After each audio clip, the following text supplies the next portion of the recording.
So আজকে basically আমাদের যেসব এখানে টপিকস আছে আমরা দেখতে পাচ্ছি। সো প্রথম টপিকটা হচ্ছে বেসিক্যালি আজকে যে লিনাক্স সিস্টেমে কীভাবে আমরা একটা ফাইল ডাউনলোড করবো। সো আমাদের যে এখন যে আমরা যে লিনাক্স সিস্টেম ইউজ করি প্যারোটিস বা কালি লিনাক্স, সেখানে আমাদের হয়তো আগে থেকে অনেক অনেক অনেক অনেক টুলস দেওয়া আছে। So even most of minimum 100টারও বেশি টুলস আছে, তবে এগুলো সবগুলো আমাদের এত না, আমাদের তার চেয়ে আরও অনেক বেশি টুলস কাজে লাগতে পারে। সো সেক্ষেত্রে আমরা বেসিক্যালি বিভিন্ন জিট হাব থেকে বা জিট ল্যাব থেকে আমরা বিভিন্ন ফাইল ডাউনলোড করে থাকি। সো সেখান থেকে এত কজন বেসিক্যালি আগে জিট হাবে গিয়ে একটা অ্যাকাউন্ট খুলতে হবে এবং যেমন যে কোনো একটা টুল দিয়ে আমরা সার্চ দিতে হবে। যেমন আমরা একটা যে টুল লিখি, যেমন জেট ফিশার মতো যাবেন। সো এটা করার জন্য বেসিক্যালি কিছুই লাগবে না, এখানে যাবেন কোডে ক্লিক দিবেন, এখানে কপিতে ক্লিক দিবেন, প্যারো টার্মিনালে আসবেন। প্যারো টার্মিনালে এসে সুন্দর মতো এখানে লিখবেন জিআইটি ক্লোন লিখবেন, দিয়ে যেটা কাজ করবেন সেটা Ctrl+Shift+V এভাবে চাপবেন, অথবা যেটা করবেন সেটা হচ্ছে যে রাইট ক্লিক দিয়ে পেস্ট দিয়ে দিবেন, জাস্ট এন্টার ক্লিক করবেন।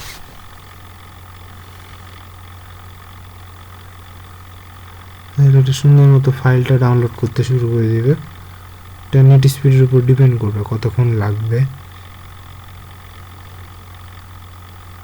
অনুভূত হয়ে যাবে। আচ্ছা ঠিক আছে হোক।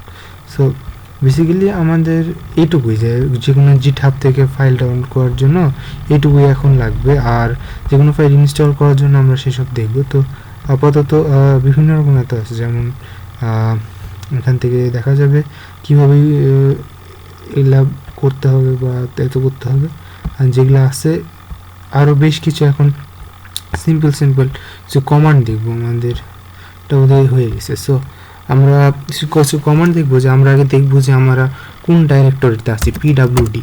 সো পিডাব্লিউডি দিয়ে আমাদের বলে দিচ্ছে যে আমরা কোন ডাইরেক্টরিতে আসছি।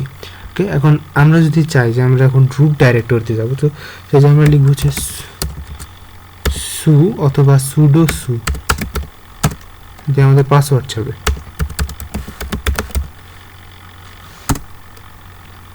পাসওয়ার্ডটাও লিখলাম ভুল।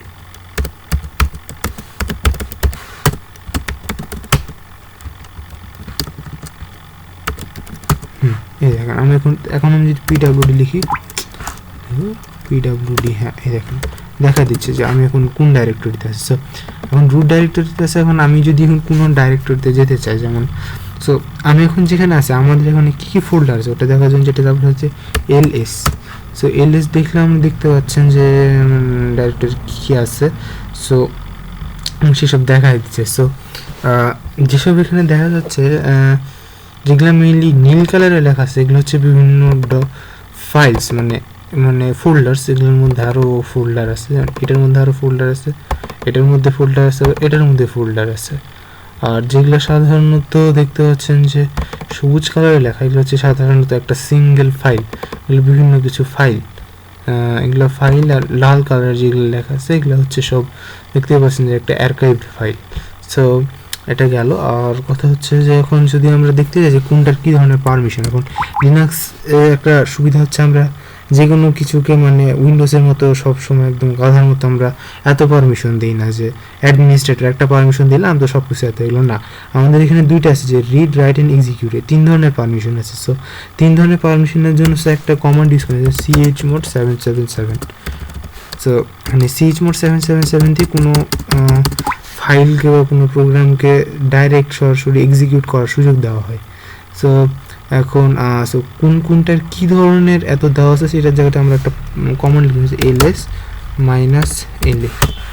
সো দেখতে পাচ্ছেন এখন যে এই যে এখানে লেখা আছে কমান্ডগুলো, সো কোনটার কী ধরনের আমাদের পারমিশন দেওয়া আছে। যেমন এটাতে লেখা আছে যে রিড, আরতে হচ্ছে রিড, ডাব্লিউ হচ্ছে রাইট, আর রাইট ওটা দেওয়া আছে যে read, right, execute, read, right, execute. So basically এগুলা যেরকম দেওয়া আছে সরাসরি, সে এটা হচ্ছে chmod 777, অর্থাৎ এদের ফুল এত পারমিশন আছে।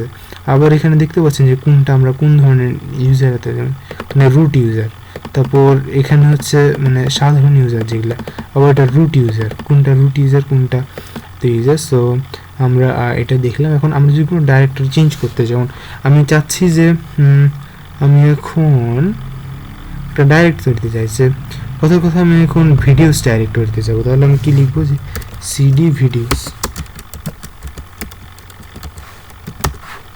তাহলে আমি ভিডিওস ডাইরেক্টরিতে চলে গেলাম। দেখেন এই দেখেন দেখা গেছে আমি এখন ভিডিওস ডাইরেক্টরিতে চলে গেলাম। আর যদি আমি এখন একটা ডাইরেক্টরি আগে যেতে চাই, তাহলে যেটা সিডি দুইটা ডট, তাহলে আমাকে আগে ডাইরেক্টরিতে নিয়ে যাবে। আগে ভিডিওসে ছিল, এখন ভিডিওস থেকে ভিডিওসের আগে ডাইরেক্টরিতে নিয়ে চলে যাবে। যদি এখন আবার সিডি লিখি, সিডি ডট ডট লিখি, তাহলে আমাকে আবার সিডি আগে ডাইরেক্টরি নিয়ে যাবে। আবার এলএস লিখি, তাহলে এত।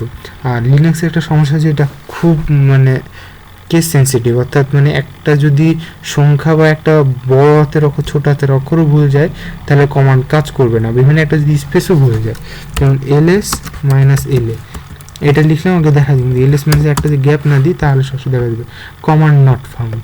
সো লিনাক্সে এটা সবচেয়ে সাবধান থাকতে হবে, তাছাড়া সমস্যায় পড়ে যাওয়া লাগবে। এটা গেল LS minus LA.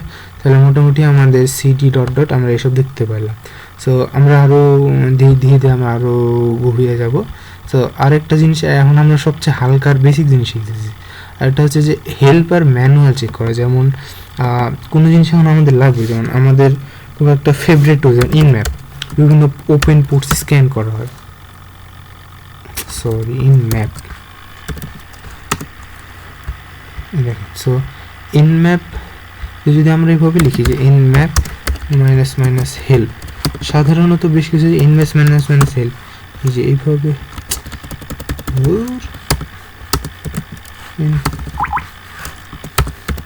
ইনম্যাপ minus minus help, এই তো বেসিক্যালি সব ধরনের তো মোটামুটি ইনম্যাপ মাইনাস মাইনাস হেল্প বা aircrack NG minus minus help, অথবা কোনোটাতে আবার মাইনাস মাইনাস হেল্প, কোনোটাতে মাইনাস হেল্প, কোনটাতে মাইনাস এইচ এভাবে থাকে, মাইনাস এইচ এভাবে থাকে। এখন সো এখানে বেসিক্যালি এখন দেখাই দিবে যে কোনটা এত।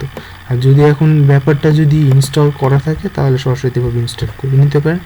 আর যদি কোনো কিছু ম্যানুয়াল চেক করতে হয়, যেমন আমরা এয়ার ক্র্যাক ইঞ্জিন যদি ম্যানুয়াল চেক করছে, ম্যান এয়ার ক্র্যাক ইঞ্জিন আমাদের সুন্দর মতো এখন দেখিয়ে দিবে, ভিম এডিটরে সুন্দর মতো দেখিয়ে দিবে, তো সুন্দর মতো ম্যানুয়ালটা আমাদের দেখিয়ে দিবে। সো তারপর আমরা এখন কিউ চাপ দেবো, কুইট করে দেবে। তো তারপর আমরা যদি এখন বিভিন্ন এত দেখেন যে stair CMP string compare. So এখানে যেমন স্ট্রিং কম্পেয়ার হচ্ছে একটা, যেমন দেখতে পাচ্ছি যে স্ট্রিংস ডট এইচ, যে কী কী এখানে এত করা আছে। সো এরকম বেশ কিছু জিনিস সরাসরি এখন আমাদেরকে দেখাই দিবে। সো এটা হচ্ছে ম্যানুয়াল বা হেল্পিংয়ে চেঞ্জ হয়ে গেল। আর একটা জিনিস হচ্ছে এখন পাসওয়ার্ড চেঞ্জ, যেমন পাসওয়ার্ড চেঞ্জ, এটা হচ্ছে একটা এত ব্যাপার যে এখন আপনি ধরে নিন যে এখন রুট ডাইরেক্টরিতে আছেন, যে রুট ডাইরেক্টরি নেন, এখন কীভাবে আগের ডাইরেক্টরি ফিরে আসবেন সেখানে কিছু না, এক্সিট লিখবেন, শেষ। তাহলে আপনি এখন আগের ডাইরেক্টরি সুন্দর মতো ফিরে আসবেন। তারপরে যেটা করবেন সেটা হচ্ছে যদি পাসওয়ার্ড কোনো কারণে চেঞ্জ করতে চান, তাহলে যেটা লিখবেন সেটা লিখবেন চাইকে শুরু দিবেন না PASWD পাসওয়ার্ড দিয়ে এখন আপনার আগের পাসওয়ার্ডটা দিবেন।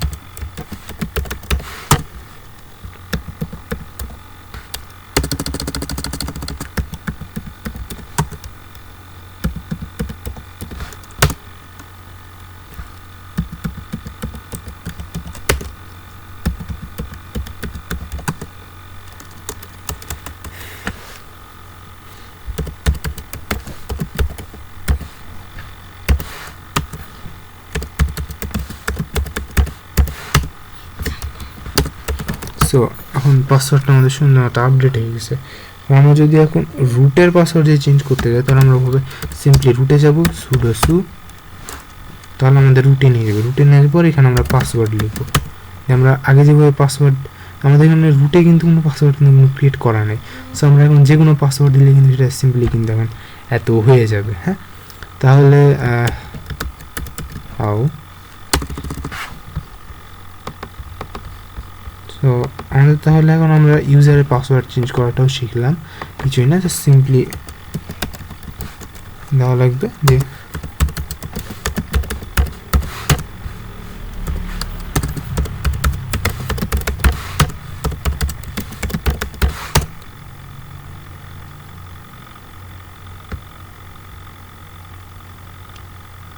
RAM version of 4.1.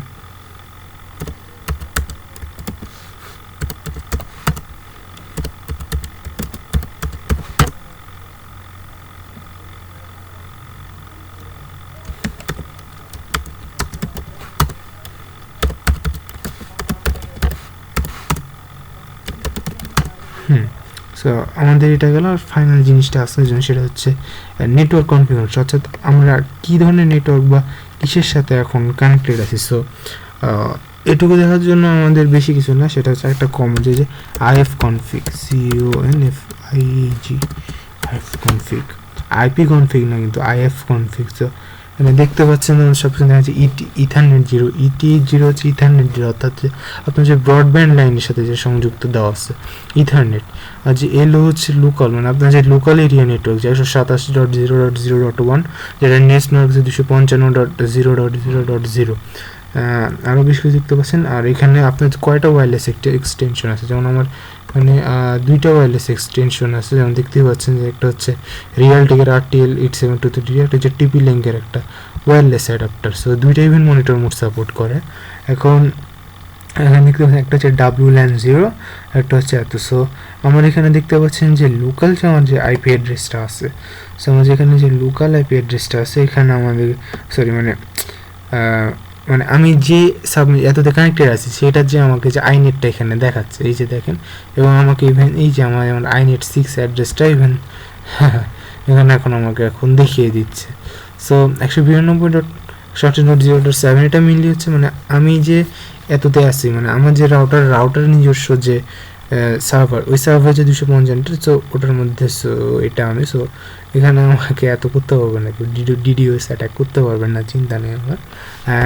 এখন যেটা কথা সেটা গেল, কিন্তু এখন আরেকটা হচ্ছে আমাদের যেগুলো ওয়্যারলেস কনফিগারেশন থাকে সেটা হচ্ছে চেক করার জন্য, লাইক যেমন ইথারনেট কিন্তু জানি যে ওয়েট কানেকশন, কিন্তু WLAN 0 বা ETH 0 এটা কিন্তু অনলি এত কানেকশন, এটা তাছাড়া কিন্তু ওয়্যারলেস অ্যাটাকও কিন্তু পারফর্ম কিন্তু করা যাবে না। যেমন IF config, যেমন এখানে সুন্দর মতো আমাকে এখন দেখাই দিচ্ছে যে যেমন নো ওয়্যারলেস এক্সটেনশন, কিন্তু আমার যে এখানে 2টা ওয়্যারলেস এক্সটেনশন, যেমন হচ্ছে WLAN 0, একটা হচ্ছে এই যে এইটা যে WLX 3টা, দেখো অনেক বড় কিছু একটা। সো আমরা ক্লিয়ার করে দিলাম। সো এখন যদি আমাদের এখন দেখি যে IF config এটা লেখার পর যদি দেখি যে এরকম আছে যে কমান্ড নট ফাউন্ড, তাহলে যেটা করবো যে লিখবো হচ্ছে sudo apt install net tools, তাহলে তারপরে আবার যখন IF config লিখবেন তখন আর কোনো ধরনের সমস্যা থাকবে। সো বেসিক্যালি ক্লিয়ার আজকের ক্লাসের জন্য এখন এইটুকুই। সো থাকেন এভরিওয়ান, টাটা, বাই বাই।